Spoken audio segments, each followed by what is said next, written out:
For some background, the SCOTUS case arose when Louisiana deliberately created 2 districts which were majority black and outwardly said that their intention was as much. Obviously, they sued to prevent the map from being used, even though it had been permitted to be used in 2024. Here's the map. See if you can spot the gerrymandering.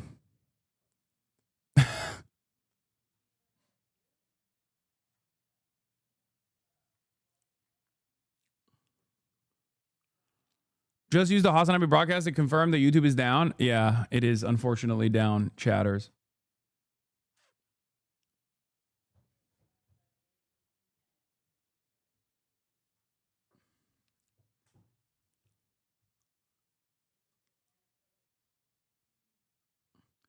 I saw Kayagate was also popping off on Bilibili. The video has like 500 comments. Most of them were saying there's no way Kaya could be abused. She's too fat.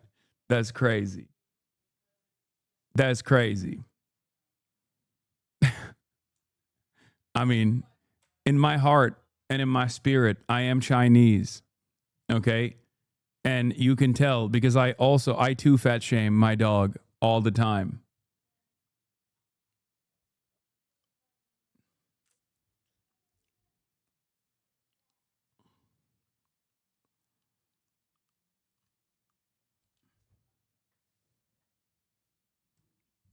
The Louisiana map was a good map. It's hard to understand how bad this would be if SCOTUS overturns VRA. Not only would millions of black Hispanic voters be disenfranchised, but Republicans would likely control Congress for a generation. I have no idea what happens then. Do they even need to control Congress, low key? Like, they already are doing everything by executive mandate. It's just like they seemingly don't give a fuck. They seemingly don't give a fuck about controlling Congress at all or letting democracy happen in any shape or form. I know this is an anti-democratic provision, but one of the funniest arguments against voting rights, like the Voting Rights Act, has always been, we don't need it anymore because we're no longer racist. And it's like, yeah, first of all, without those, you want to do the same racialized redistricting once again. And it's crazy that they just keep using the existence that is stopping motherfuckers from redistricting in a very clearly racialized manner. The only thing that's like stopping people from doing this is the Voting Rights Act, and they're trying to fucking nuke it in its entirety.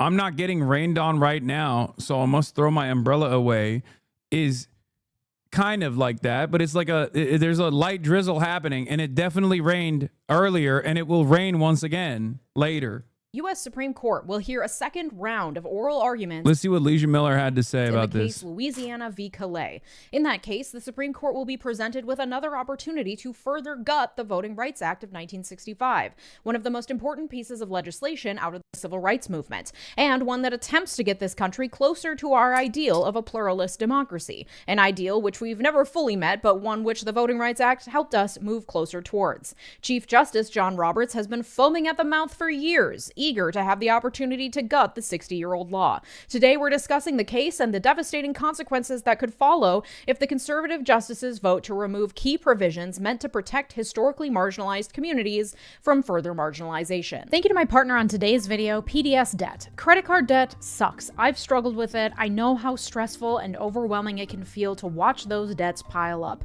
And it's so hard to live your life under the constant strain of worrying about credit card debt on top of, literally everything else going on right now. And of course, it is the credit card companies that win when you have to keep paying them huge amounts of interest every month. It can feel so good to finally take back control of your life by tackling those big scary debts, especially if you can get a little help along the way. If you're struggling with credit cards, personal loans, collections, or medical bills, you need to check out PDS Debt. PDS Debt provides a service to match you with debt solutions tailored to your financial situation. How are you on YouTube? And Is they have YouTube a team down? of people I got magic, baby. ready to help you with your debt journey. They understand your Also, yes, this is a ethical. This is an ethical react and also a recession indicator. By the way, Zachar is barking at you is so funny because it's like, brother, he spends every day I think he's done like a collective total of 8 hours over the past like couple of days just entirely on me. Who gives a shit? Hasan sucks off the YouTube mods? What do you mean? Yeah, I do. Yeah. That's why I got the good YouTube.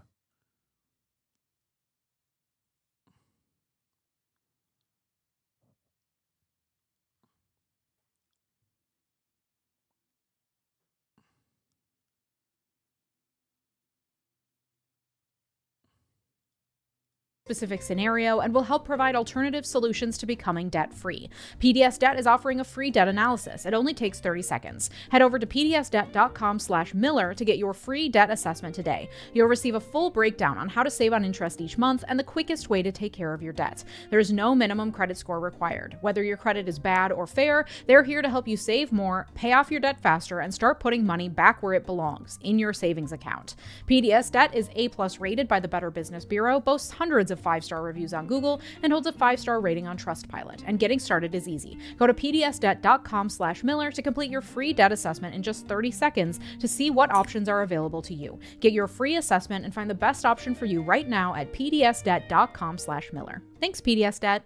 Here's what you need to know about Louisiana v. Kalai. Louisiana is divided into 6 districts, each with its own representative in the House. In 2022, after the results of the 2020 census, Louisiana redrew its district map, resulting in only 1 majority black district out of the 6. This despite the fact that fully 1/3 of the population of Louisiana is black. A group of black voters sued and successfully argued that the new map violated Section 2 of the Voting Rights Act. The Fifth Circuit Court of Appeals, known to be deeply conservative, held in the voters' favor and ordered Louisiana to redraw its map in a way that doesn't conflict with Section 2 of the Voting Rights Act. So, this guy, Hasan Piker dog collar situation, 97.67% accuracy.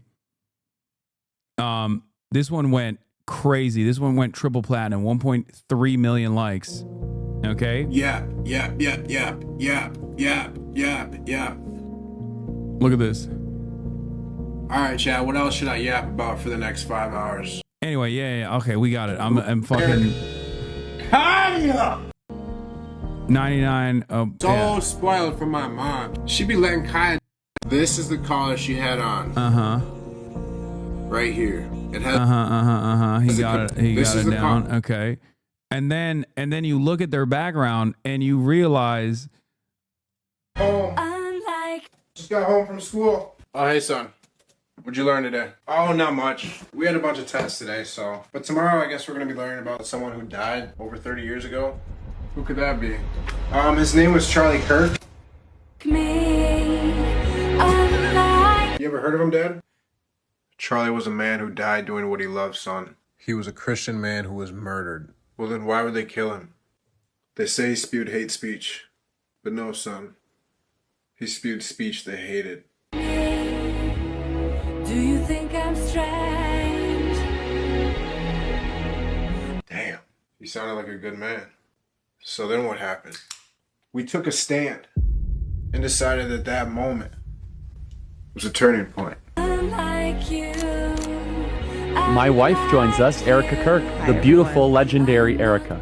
I love you so much. I love you. You're my best friend. Welcome to the Charlie Kirk Show. Wait, is this like satire? No, man. It's just like a fucking. Wait, is this not ironic? No, dude. Still doesn't feel real. At least now he's exactly where he was destined to be.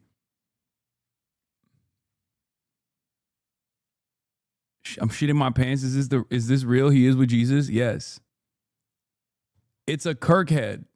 He's a Charlie Kirk acolyte.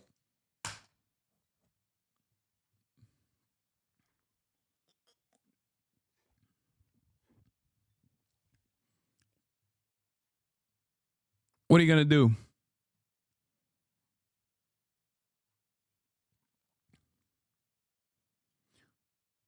Someone made an ASMR video about Kaigate. Bro, there's like a Roblox mod or something too. It did go triple platinum for sure.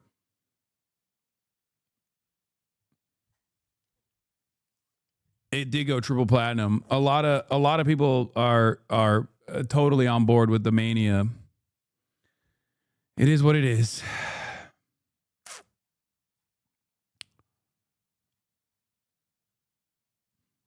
This is the type of shit. This is the type of shit that people will lean into, and then later, a couple months down the line, they'll be like, "Why are there no like actual cool leftist content creators?" I don't know, man. Because the fucking right just dominates discourse all the goddamn time and can like belittle and disparage and smear anyone and everyone that's like ostensibly on the leftist position with a multitude of different ridiculous fabrications. And a lot of you dumb fucks go along with it without actually going, let me think critically about this situation. Let me think critically about the situation about a dog that's like on camera 24 fucking 7. Motherfuckers are out there being like, he was laughing at Kaya as a puppy being abused by Fiona, and people believe it. You know what I mean? That's it. If you have no critical thinking capacity and you assume that the only way to do politics is a politics of purity, and anything that even like smells remotely in the direction of controversy you automatically lean into, yeah, you're not going to have anybody. That's it.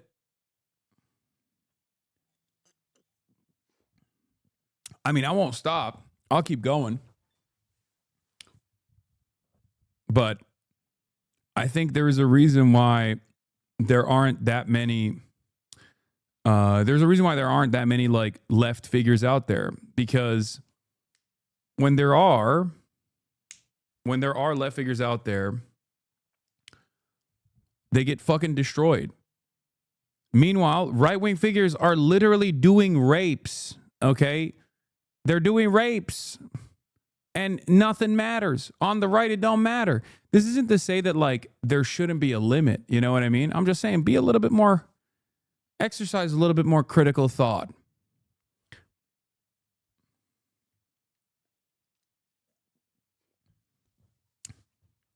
Then be better yourself. Maybe have a dog and it not be a part of your persona if you don't want to fucking question when you're evasive. You're no different than the GOP. You're a 40-month subscriber and you think I'm like the grand old party because I won't just sit there and be like, you guys are right. I'm actually abusive to my dog. This is unironically what I was talking about. Like, please exercise a little bit of critical thinking. Just a little bit, just for like a second. And I think you will realize that maybe you're not behaving correctly about this. Because if you're a 40-month subscriber, you've been here long enough that you know this is ridiculous.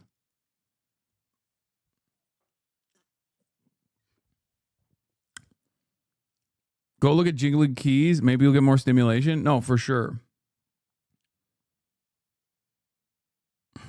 2024, a new map was drawn. In drawing that map, the Republican Louisiana legislature was worried about the political outcome of the new map, and so worked to ensure that the new districts would strategically align with their political goals, especially with protecting the districts that elected Mike Johnson, the Speaker of the House, and Julia Letlow, a Republican representative with a lot of power because she sits on the House Appropriations Committee. The more power your representatives have in Congress, the more power, at least in theory, they have to take actions that benefit you in the state. So it was in the Republican legislature's best interest to ensure the political safety of those two representatives as they were redrawing the map to comply with Section 2 of the Voting Rights Act. The new map included 2 majority black districts, kind of snaking through the middle of the state, including the major cities of New Orleans, Baton Rouge, and Shreveport, because historical discrimination in housing and white flight from the cities means that most of the black voting age population lives in those major cities, because we still live in a de facto segregated society, because we still exist within the consequences of centuries of slavery and marginalization. And if we look at the original Louisiana map with just one majority black district, you can see how the court reached the Here, because YouTube is down, don't worry. YouTube is now down for me. I got that special YouTube. because I not only control Twitch, but I also control YouTube as well. Conclusion that this map was, in fact, a racial gerrymander. A racial gerrymander is when a state redraws district maps so as to dilute the vote of historically marginalized groups, usually black voters. They do this through two tactics, cracking and packing. Where possible, you divide up black populations so that they will be outnumbered by white voters, effectively ensuring they can never gain enough votes to elect someone they want. That's cracking. And then you draw a district where as many black voters as possible are included. That's packing. So you confine most black voters to one district or as few districts as possible, and then ensure that anyone outside that district will have their vote diluted by as many white people as possible. This is, of course, assuming that black voters and white voters vote similarly or as one block, which isn't always the case, but we'll get into that. In the original Louisiana map, District 2 was the single majority black district. That district includes New Orleans and Baton Rouge, effectively confining most black voters to one district and diluting the votes of all the rest. So 1/3 of the population had a voice in 1/6 of the districts. In the new map that was redrawn after the Fifth Circuit said the first map violated the Voting Rights Act, you can see the two districts that are now majority black, which span from Shreveport down to New Orleans.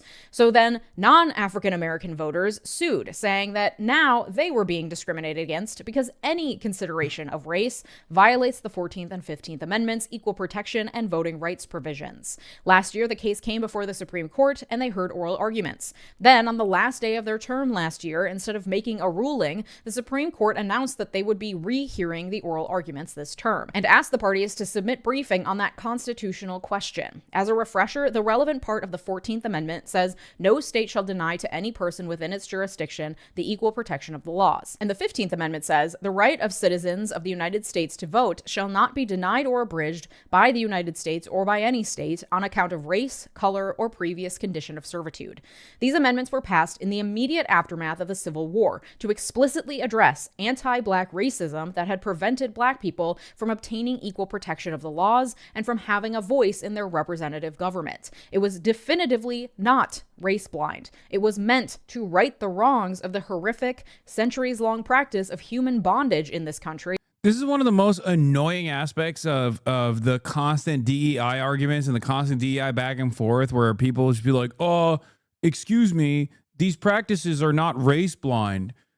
Yeah, it's because you know what was a practice that wasn't race blind? Segregation. You know, the practice that wasn't race blind? Slavery.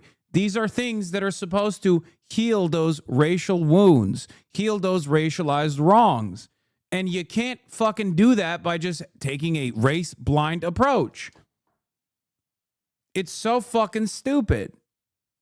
I hate that argument. It's the centrist, it's the most annoying fucking fake centrist, but actually secretly right-wing argument you can have. And it's always the same one that they apply where they're like, oh, wow, really? We're trying to give black people a leg up much? Well, racism much? That's the real racism. That's the only racism that's like still practiced. And I think like I have to really reconsider my stance on this stuff, because sometimes I forget that there are people who have just been unironically duped into believing that. On its face, maybe it actually works, right? On its face, what is this? Dang, y'all flame me. My bad. No harm, no foul. I'm not a hater, just a truly unsubscribed fan. What do you mean? Nobody's flaming you, man. We know YouTube is down. Not for me, though. Anyway,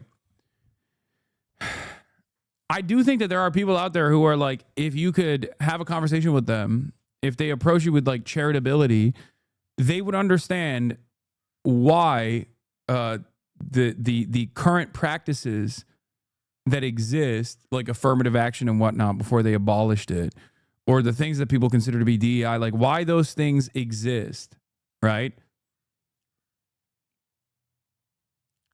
You cannot address a racialized form of violence or discrimination without actually trying to course correct by offering a leg up to the same race that was deliberately kept down.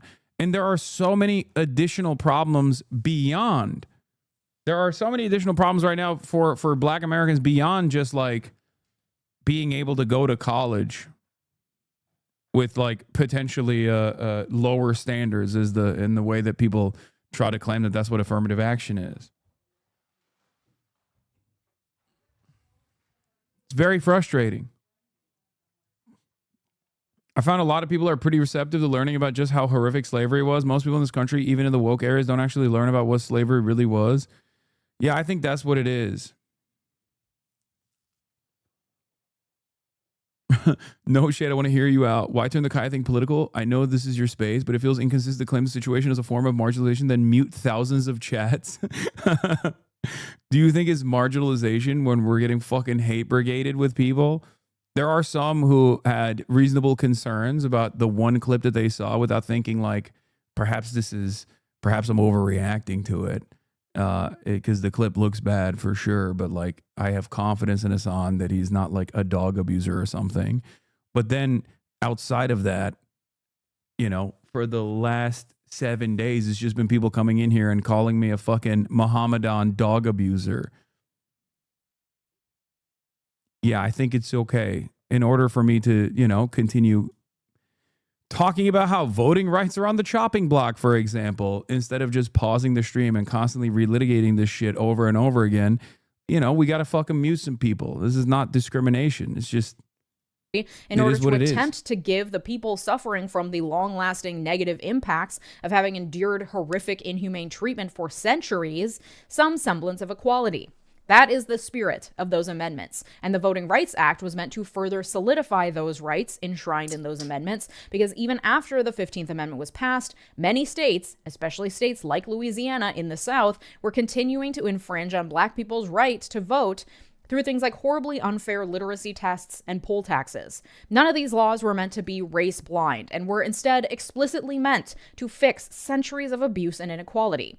But of course, white people weren't ready to go quietly into the night and accept that maybe they would have to cede some of their power. So the backlash against the amendments and against the Voting Rights Act of 1965 was swift. And today, the common conservative argument against the Voting Rights Act and protections against racial gerrymandering is that being race neutral and colorblind is the only correct, non-discriminatory stance. Yeah, it's fucking annoying.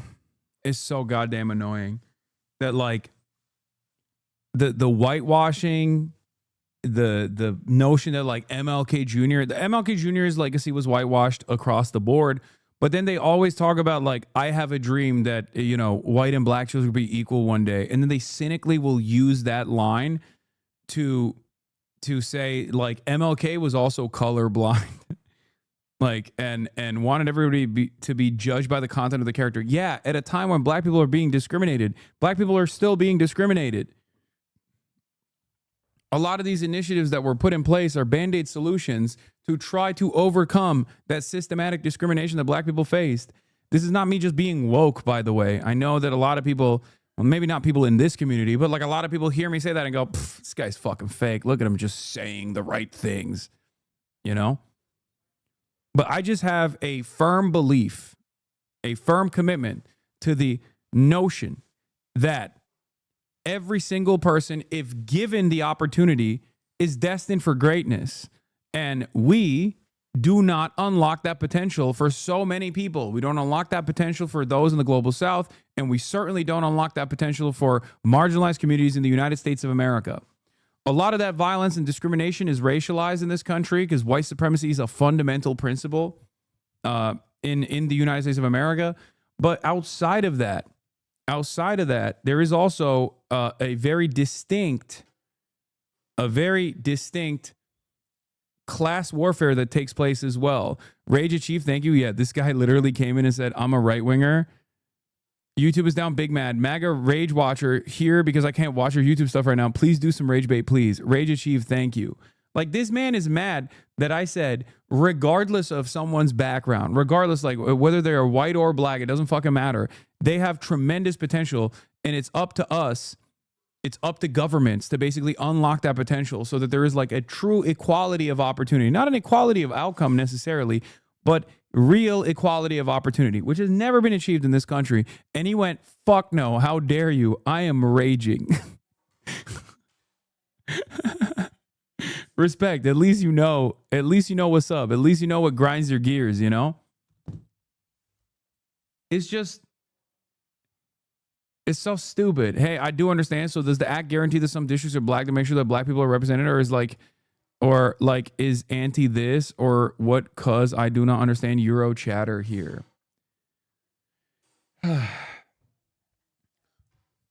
Black people have a higher likelihood of voting for the Democratic Party because the Democratic Party, at least historically, has in the last couple of decades, has defended black people's rights.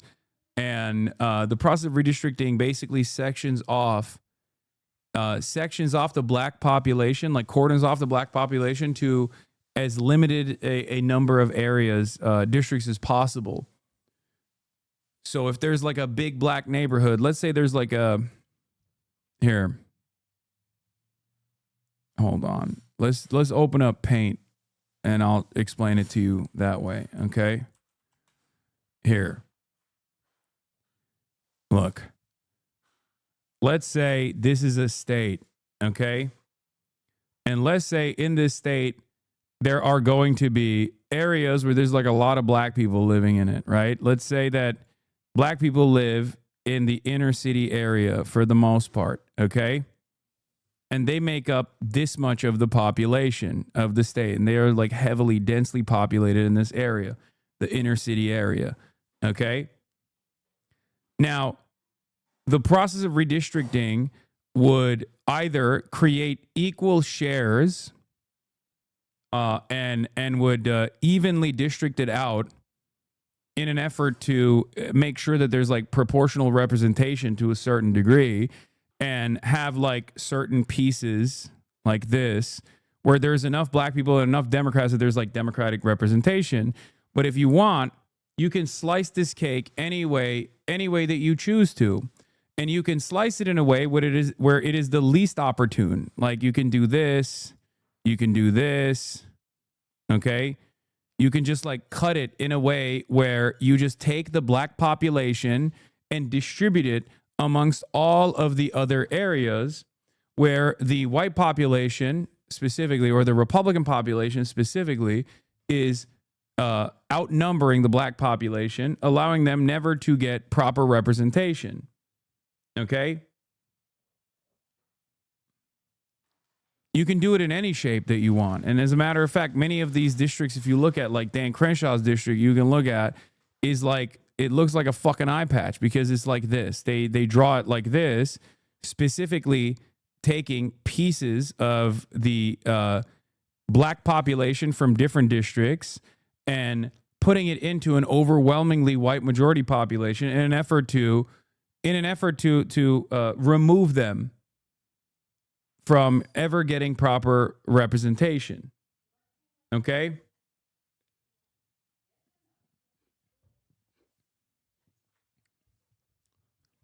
Yeah, and the total number of districts is based on the total population, so they can be very creative within that boundary.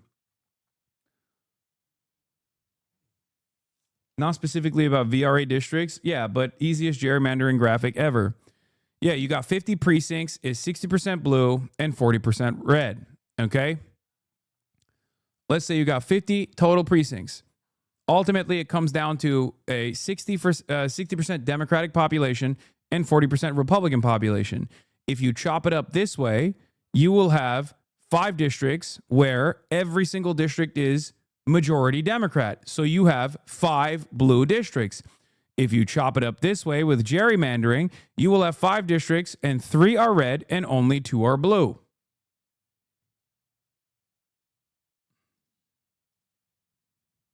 Do you want to save your work? No, I don't. Do you get it?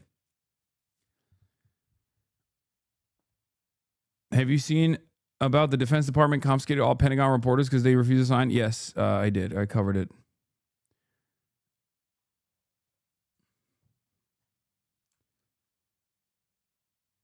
This is how it's done. This is how it's chopped up. Can you gerrymander your party to power? Gerrymandering is the intentional distortion of political districts to give one party an advantage and has been criticized for disenfranchising many voters and fueling deeper polarization. To help you understand it better, we created an imaginary state called Hexapolis, where your only mission is to gerrymander your party to power. Every 10 years, Hexapolis redraws its congressional district lines, just like the United States does. But Hexapolis is a simpler place. Lawmakers in either Purple Party or Yellow Party control redistricting. To increase their advantage in upcoming elections, they have been known to gerrymander egregiously, even if it means leaving some voters disenfranchised. Hexapolis has 9 districts. Even though a majority of the voters favor Purple Party, that does not mean that the Yellow Party can't shift the state's partisan tilt. First, here's how to draw a district. Each hexagon represents a person. Group 15 adjacent ones to make a congressional district. Boom. I just made a congressional district. Districts must have equal populations. Dividing 45 into 3 groups of 15 would give each district the same number of residents. Some, by law, must protect underrepresented voters. Some hexagons represent a voter who belongs to a minority group. No, oh my God, we're gaming. Oh my God, I just realized we're fucking gaming. Oh my God. We are literally gaming on the broadcast. What is happening? What the hell is going on? We are straight up gaming right now. That's right. Gaming is back, baby. Hexagon represents a voter who belongs to a minority group in Hexapolis. A mostly minority district is one where more than half of the hexagons are this. Districts can lean yellow or purple. Purple is a voter who favors a purple party, and yellow is a favor yellow party. More than half the hexagons in 2 districts here lean purple. Try to make districts compact. Compact districts are usually shaped like circles or squares. Try keeping as many neighbors together as possible. Least compact, most compact could be better. You are a yellow party legislator. Use all the hexagons to make 9 districts. Make as many majority yellow districts as you can. Make at least 2 mostly minority districts. Hexapolis currently has 2 such districts, and a state law calls for the number to stay the same if the makeup of the residents has not changed. Gain an edge by making compact districts. Snake-like district shapes will make your gerrymandering practices more conspicuous and could open you up to lawsuits, except no, it won't. Okay? You got read to filth. I bet after he's going to say, look, chat, I did gaming with Hexapolis. But I am. This is gaming. This is gaming. Okay, gerrymander for the yellow party. Okay. So there's only 2 yellows here. So it's going to be kind of difficult. It's going to be kind of difficult to do that unless I open it up to like a larger district here. And I don't know, maybe make it like, I don't know. Wait, what does the black box mean outside of the hexagon? Your audacity knows no bounds. What do you mean? Yellow party. Oh, they're the minority population? Oh, okay, hold on. Here, we'll throw up some fucking lo-fi synth wave for you fools. Okay. A yellow Leninist utopia. This is not gaming. I think you're fucking coping, dude. So we need to do 9 districts. Okay, boom, boom, boom.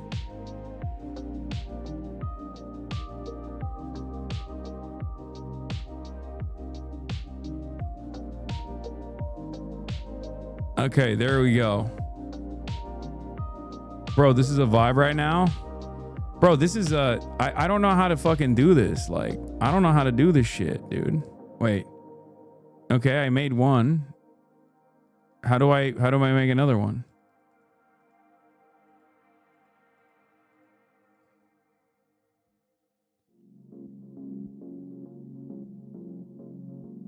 You need to have 15 per district, dumbass. Oh, true. Okay.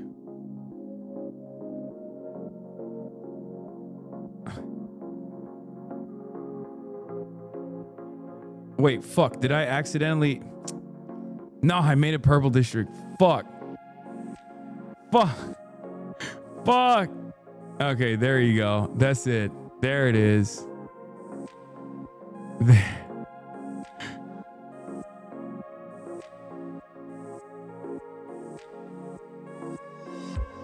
Okay.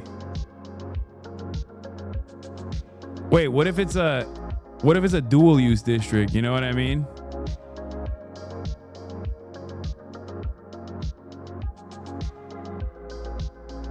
Okay, this is good.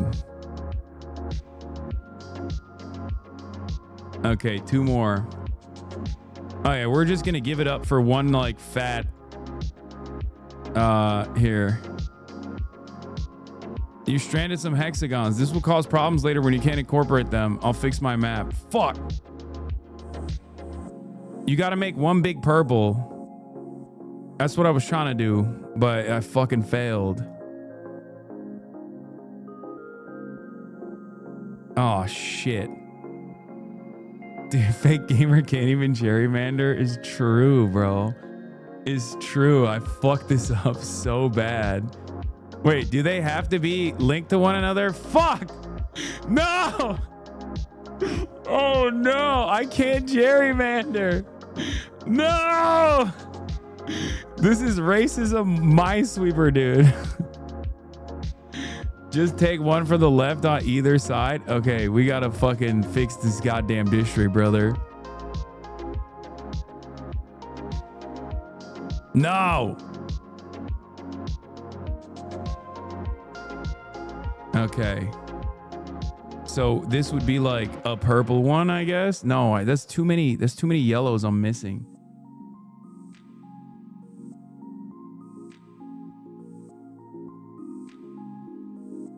Wait, fuck. Fucking crap. How do we cook the books, chat? What do we do? Can't we just make this an entire district in and of itself? Bro, this is a vibe right now. Still taking an L. Fuck. Don't you know how to pack and crack? No, I don't. This sucks. Hold on. Let's just make a big purple one first of all before I tackle any of this shit. Let's just make one purple district first, okay? Just all purple. All purple. Okay? Yeah. Put them all in one district. You feel me? Put them all in one district. Let's delete this. And then let's make another. Move it to get to top. Wait, what? Move it to get the top 4. Delete everything and make a bottom right be mostly yellow minorities with some purple towards the center. Yeah, we got to do like pack in here, right? But obviously in this direction. Okay, this is good. This is good. We got to do it like this, right? Like we're doing it now. We're doing the damn thing. We're doing the damn thing. 8Y plus 7P is not hard, yo. Have you found a new respect for gerrymandering? I mean, yeah, I did. You need a Southerner to help? I'm too anti-racist to be able to do this correctly.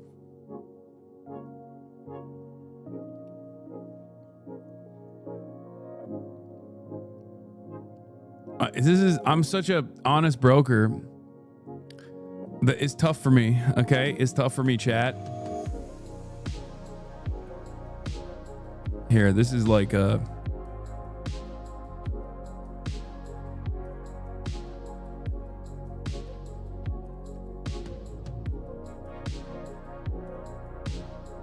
Put your big red thinking cap on. Okay, this is... Okay. We make another majority fucking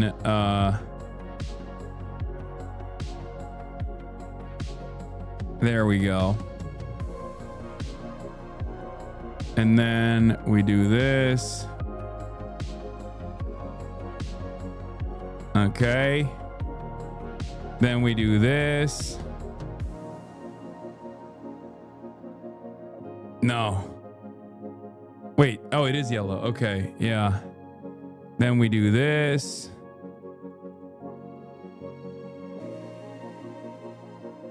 And then we do this. The last remaining district. Nice map, but you still need 2 mostly minority districts. Oh shit, a mostly minority district is one where more than half of the hexagons have a minority population. Well, guess what? Here's what I can do. Make it so that you don't need mostly minority districts. Okay? Why play by the rules when you can break the rules and rewrite them? Technically, this is well gerrymandered. Yes. Yeah, where's the Supreme Court button? Where is the Supreme Court button in this? I don't understand. I'm gonna do a quick phone call to Clarence Thomas to fix this up.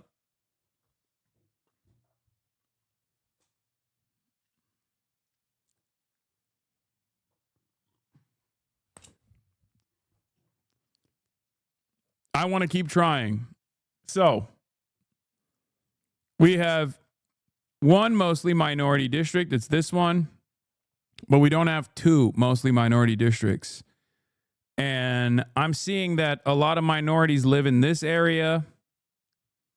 And maybe we can carve it out. Chip away at the big purple on the right. Yeah, I mean, this kind of sucks though, because it's like...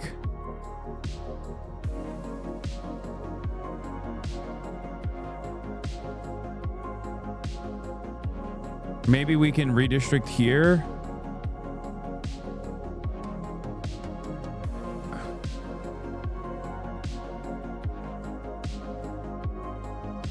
Oh, fuck. Hold on. Clicker drag 9. Oh, wait, hold on. Wait, no, that's important. That's also important. Fuck.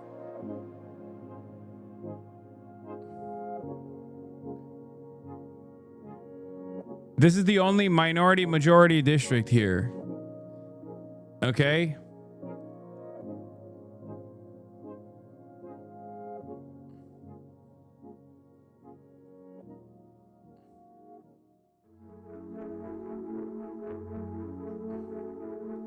But now, because of the minority redistricting, now we have 3 purple districts as opposed to good for your party, not so good for democracy. We had 6 yellow districts, 5 compact districts. Redo the bottom right so one is mostly purple and one is mostly yellow. So in the original map that I had, if it wasn't for the pesky minority majority rule, I would have been able to put together an even more rigged map. But unfortunately, I couldn't. It's because of those minorities. How does your map stack up? Your map had more majority yellow districts than 40% of all maps made by yellow party lawmakers. The highest possible is 7 majority yellow districts. I got 6 majority yellow districts. Among other maps that had the same number of majority yellow districts as yours, 34% of them had a higher number of compact districts. Not quite a high score. I could do better. I could get way more racist. Okay? Successful yellow party gerrymanders. Here are 12 maps that maximize political advantage for the yellow party made by other yellow party lawmakers like you. 7 out of 7 yellow districts, 8 out of 9 compact districts. Jesus Christ, dude.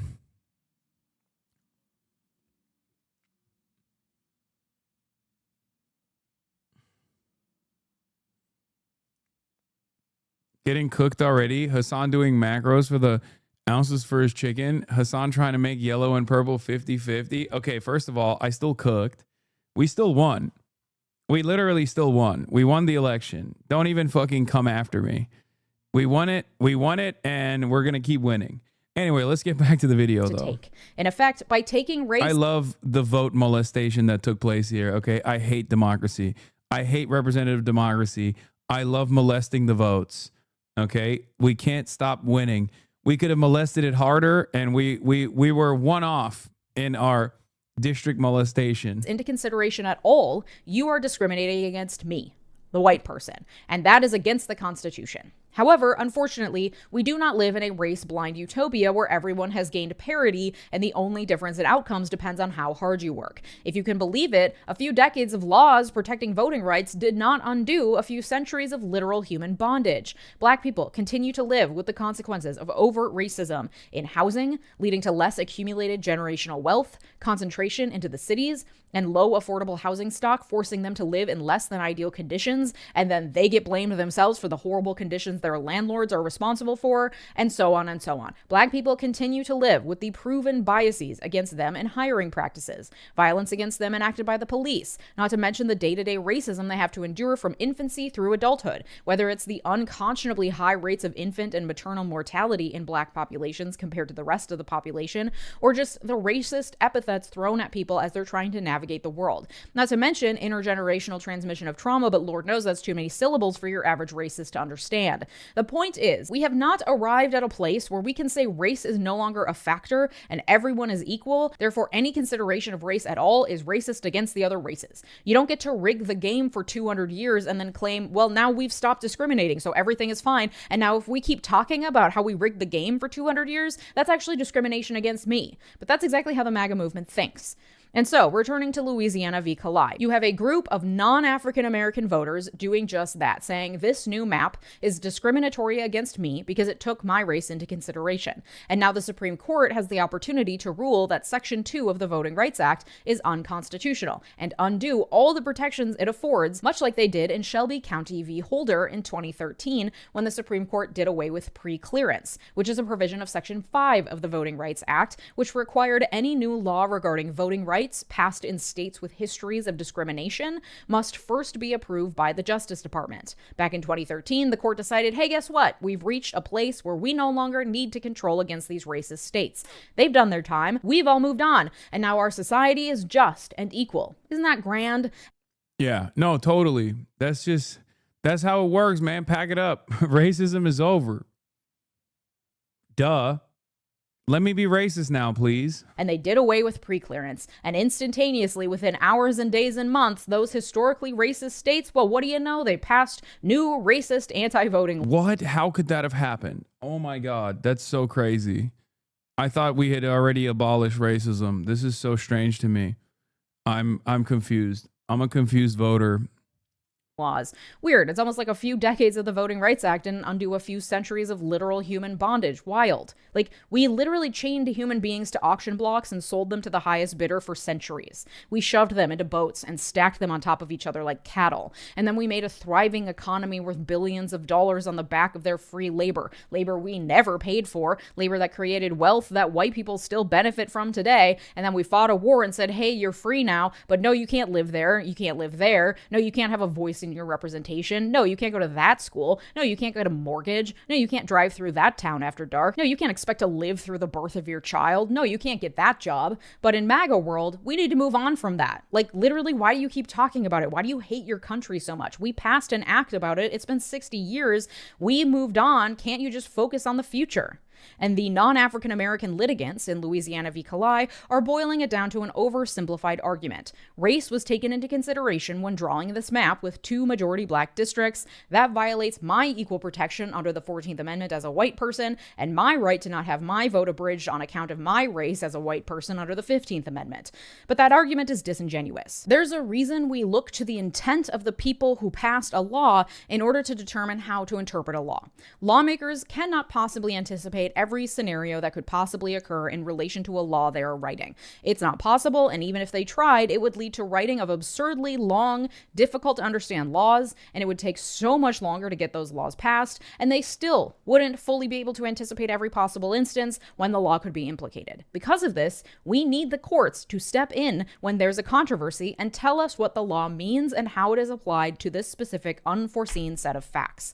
There are many ways courts do this, some of which depend on the case, and some depend on the judge's ideology. You can look to the plain meaning of the words today. What does the dictionary say they mean? You can look to the meaning of the words at the time they were written. What does history tell us they were supposed to mean? And you can look to the underlying discussions on the congressional record and in other primary source documents that can help indicate, based on how these lawmakers discussed this law, this is likely how they would come out on this question, or they addressed this question in their debates, and this is likely how it would come out, etc. Each of these various modes of interpretation are helpful. In my opinion, strict adherence to any one of them is short-sighted because sometimes the way a word was defined when it was written doesn't square with today's reality, and so on. All laws are flexible and debatable and open to interpretation. If they weren't, every lawyer would be out of a job. Anyway, all that to say, it is deeply important to look at the context of laws and the Constitution to understand what the meaning is when applied to a set of facts, especially in this context where we are still very much dealing as a society with the consequences of slavery and racism. And the fact is that the 14th and 15th Amendments were not colorblind amendments. They were passed during a very specific part of our history, immediately after the Civil War, to right the wrongs of centuries of human bondage, and they ought to be interpreted as such as it applies to the Voting Rights Act. We have not solved the issue of racism in this country, and we will in many ways never fully heal the wounds that that level of horrific violence causes to a society. There are people alive now whose grandparents were enslaved by white people. White people don't get to turn around and tell them, all right, let's wrap it up, it's time to move on now. But the litigants in Louisiana v. Calais would have us believe that the writers of the 14th and 15th Amendment had them in mind when they were writing the amendments, and that their right to not give Black people an equal voice in voting is equal to or actually supersedes the right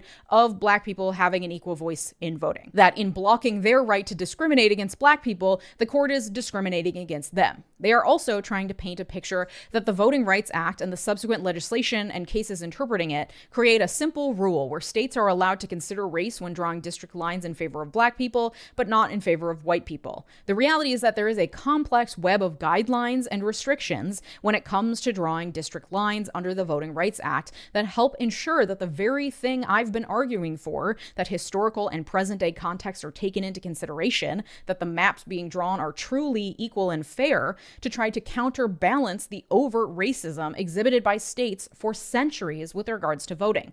It's not a simple blanket, we just give Black people as much power as possible. For example, a case called Thorburg v. Jingles established what are called the Jingles factors for bringing a Section 2 claim of voter dilution. The NAACP Legal Defense Fund created a helpful primer, which I'll link in the sources. Those factors are, quote, 1, the minority group must be sufficiently large and geographically compact to constitute a majority in a single-member district. 2, the minority group must be politically cohesive. And 3, the majority must vote sufficiently as a bloc to enable it usually to defeat the minority's preferred candidate. After considering all those factors, Your comment on the double snip Tony getting the BB interview was 100% on point. Turns out Barry Weiss personally arranged it. Bookers love Barry, says Dylan Byers. Barry Watch. Barry Weiss continues to play lead booker at CBS News. In a meeting with the senior team at 60 Minutes this week, I'm told she proposed a package on the Gaza ceasefire and attempted to book Steve Witkoff and Jared Kushner, two co-architects of the deal. Meanwhile, she personally booked Bibi Netanyahu for Tony DeKoppel's interview yesterday on CBS Mornings. Bookings are table stakes in this business, of course, and they don't always drive viewership, a fact I noted when she landed Hillary Clinton and Condi Rice last week. That said, CBS stands to benefit from Barry's Rolodex of politicians, business leaders, and other members of the Sun Valley set. Most newsrooms' chiefs aren't so popular among the establishment. I told you. That's why Double Cirque Tony stayed behind for one extra day in Israel so that he could secure the coveted Benjamin Netanyahu Adolf Hitler interview. Okay? I told you. Wow, Barry Watch.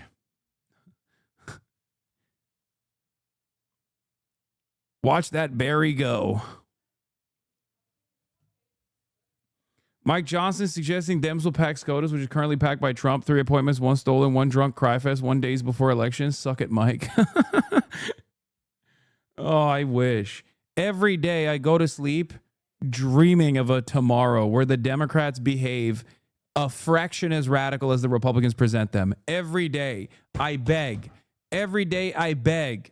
I close my eyes and I dream of a better tomorrow where the Democrats are the radical socialist, Marxist-Leninist vanguardists that Republicans present them as every fucking day. Okay? I'm like, where are these far left Democrats? Kamala Harris was called a communist by Donald Trump. Every day I dream of a better tomorrow where the Democrats are actually packing the fucking courts. Okay? God damn, dude. Could you imagine how much better this goddamn country would be? We have so much wealth in this fucking stupid ass country. Okay? We have so much prosperity. We have so much opportunity, so much room for improvement, so much room for growth. Okay? And yet we squander it. We squander it every day at the behest of the almighty capital. Oh my God.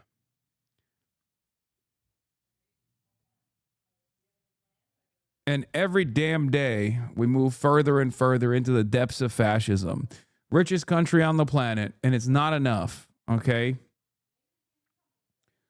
Yeah. Well, who was it? The Twitter user that said America's just two right-wing parties constantly calling each other communist. That's just so true. Kamala Harris calling Trump a communist. Trump calling Kamala Harris a communist. Meanwhile, one is a center-right party and the other one's a far-right party. Where's the communism? Can we get a crumb of communism, please? Just a crumb. Just give me a fucking fraction of that good communism. Fuck, man.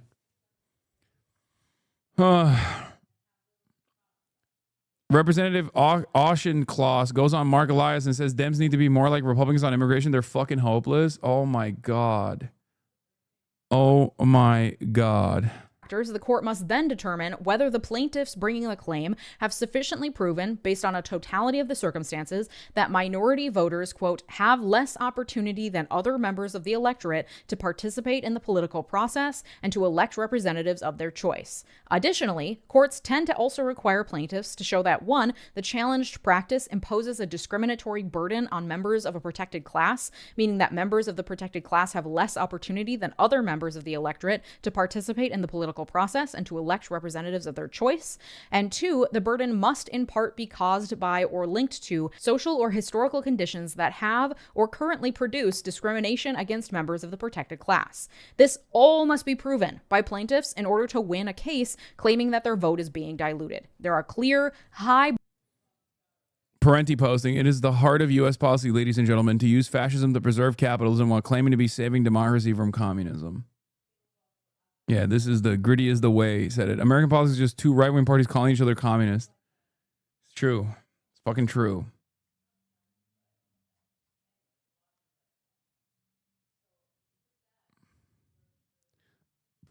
bars that must be passed in order to balance the competing interests of the state, of white people, of people of color, with the aim of actually ensuring equality, taking into consideration the centuries of inequality, and not simply to say, well, we're all equal now, let's not think of the past. Why can't we all just move on?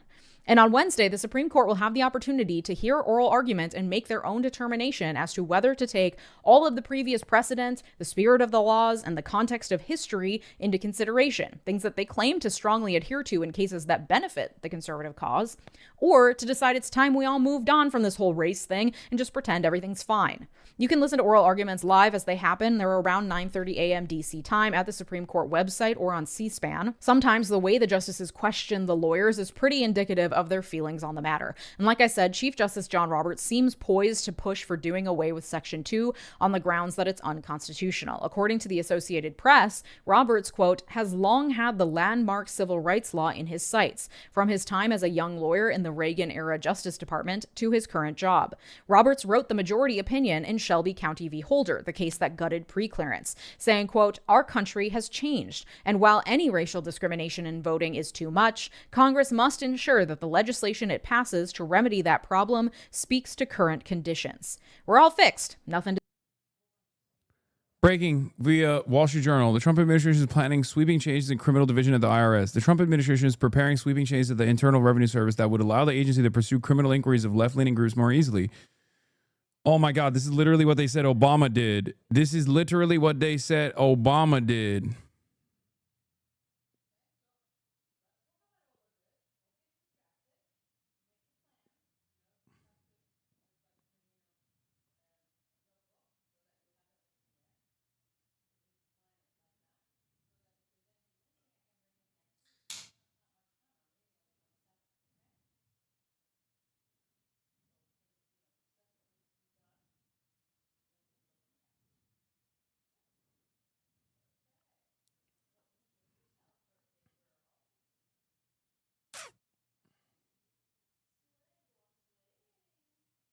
Ay, ay, ay. Kamala wanted to ban price gouging. And, yeah.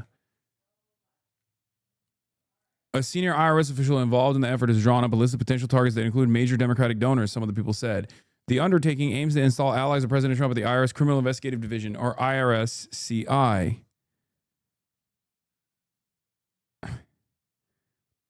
To exert firmer control over the unit and weaken the involvement of IRS lawyers and criminal investigations, officials said. The proposed changes could open the door to politically motivated probes and are being driven by Gary Shapley, an advisor to the Treasury Secretary Scott Bessent. They fired the commissioner of the Large Business and Internation IRS business unit like 4 months ago for doing this law.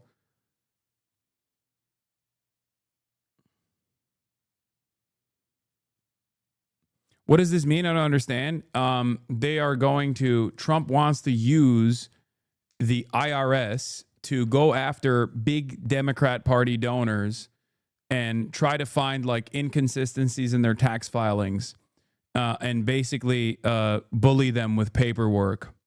Or in some instances, like, I guess in some instances they could probably find like loopholes that in other circumstances the IRS would like look the other way on or just not really prosecute. He could just like use that as an opportunity to go after people, because like a lot of I think super wealthy people in this country don't actually do the proper paperwork for a multitude of different reasons. One, because they're like engaging in the light version of tax evasion that is like often not prosecuted, or they are like they're doing shit that other people do all the time. But ultimately, it's just blackmail and leverage. Stephen Harper did a similar thing in Canada, absolutely cooked progressive NGOs. Good thing the IRS is defunded. True, but I'm sure they'll find they'll shake the couch cushions a little bit to find some money to do this in particular.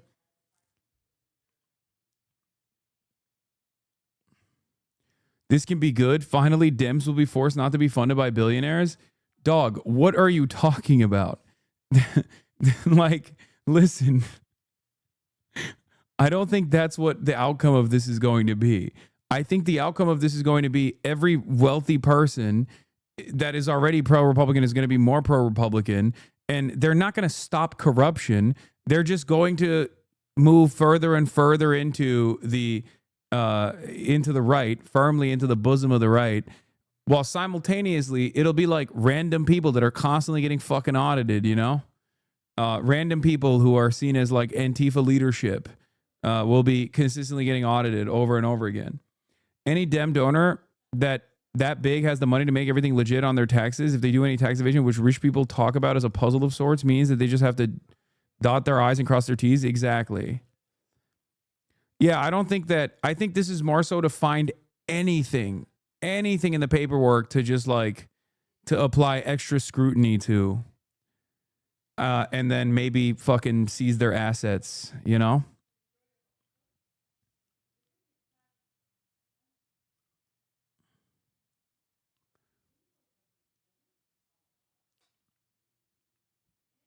I mean, it doesn't have to be legitimate. Look at what they did to Lisa Cook.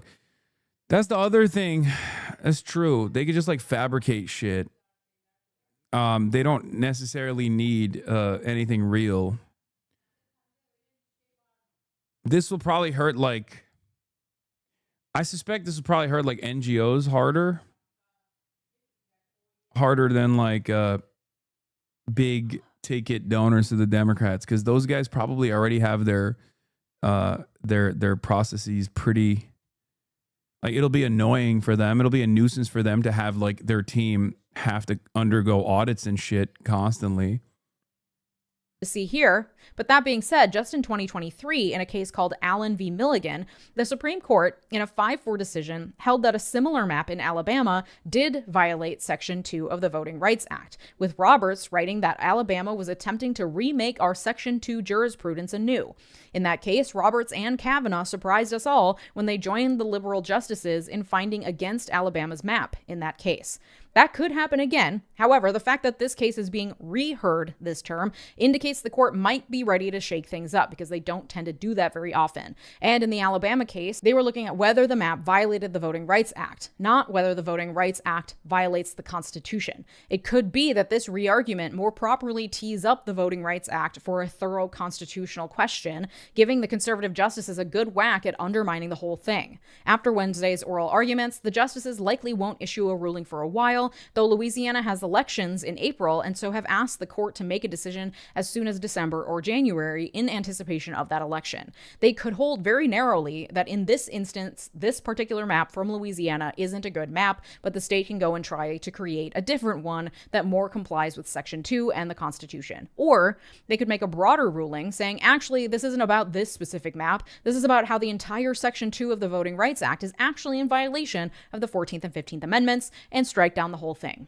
A piece by Richard Hasan, professor of law at UCLA for Slate, lays out what would happen if the Supreme Court decides against the Voting Rights Act in this case. Quote, if the Supreme Court moves forward with this interpretation, it would be a sea change to voting rights law. It would be an earthquake in politics and make our legislative bodies whiter and our protection for minority voters greatly diminished. Even if the court less drastically says that Section 2 cannot be used to require the second congressional district in this case, such a superficially more minimal ruling would mean the quick unraveling of most Section 2 districts. Because if the facts in Louisiana don't justify drawing a second district, most other Section 2 claims would fail too.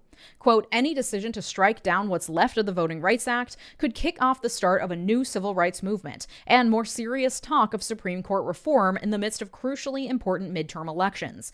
Justices, fundamentally hostile to the rights of voters, place the court increasingly at odds with democracy itself. That is what's on the line this Wednesday during oral arguments. I'll be back with a new episode on Wednesday, and I'll let you know in that episode if there's any tea leaves to read in how the justices acted during arguments. Given the track record of this current court, I am not holding my breath for it to be good news. If you want the joy of supporting independent media, consider clicking the big join button here on YouTube or joining my Patreon community at patreon.com/Leeja Miller, where you'll find all of these episodes completely ad-free. Thank you to my multi-platinum patrons. The fear is the weapon. They aren't really all that. Yeah. I don't know. Sometimes I think fear is the weapon, but fear is the weapon for those who pay attention.